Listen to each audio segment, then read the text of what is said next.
Chapter 4 of The Marvelous Land of Oz. Tip makes an experiment in magic. The boy, small and rather delicate in appearance, seemed somewhat embarrassed at being called father by the tall, awkward, pumpkin-headed man. But to deny the relationship would involve another long and tedious explanation, so he changed the subject by asking abruptly, "Are you tired?"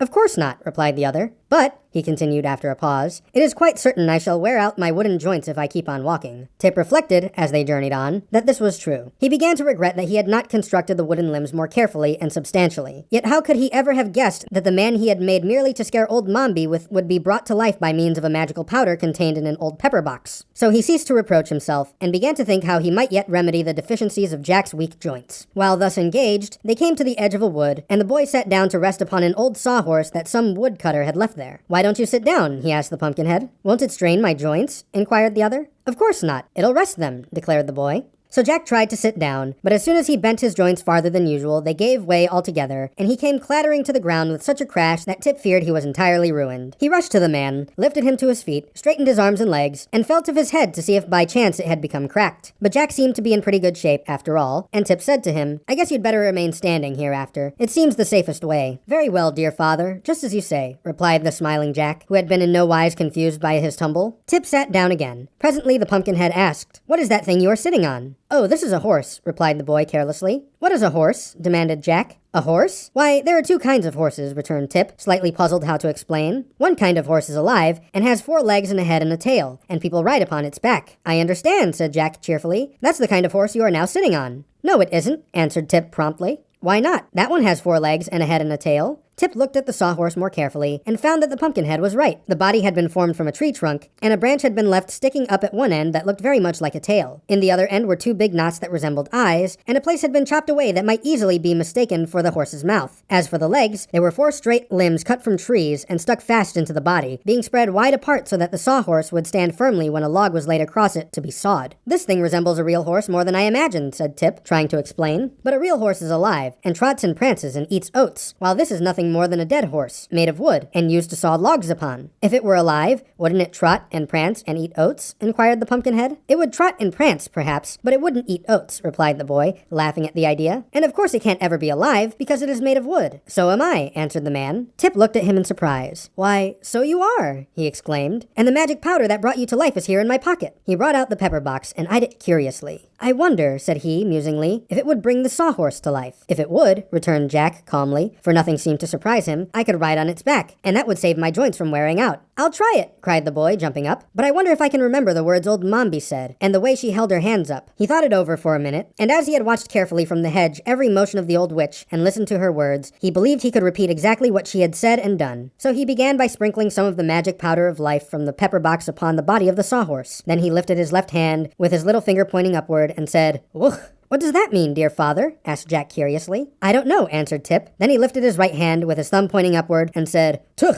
"What's that, dear father?" inquired Jack. "It means you must keep quiet," replied the boy, provoked at being interrupted at so important a moment. "How fast I am learning," remarked the Pumpkinhead with his eternal smile. Tip now lifted both hands above his head, with all the fingers and thumbs spread out, and cried in a loud voice, "Puch!" Immediately, the sawhorse moved, stretched its legs, yawned with its chopped-out mouth, and shook a few grains of the powder off its back. The rest of the powder seemed to have vanished into the body of the horse. "Good!" called Jack, while the boy looked on in astonishment. "You are a very clever sorcerer, dear father." End of chapter 4.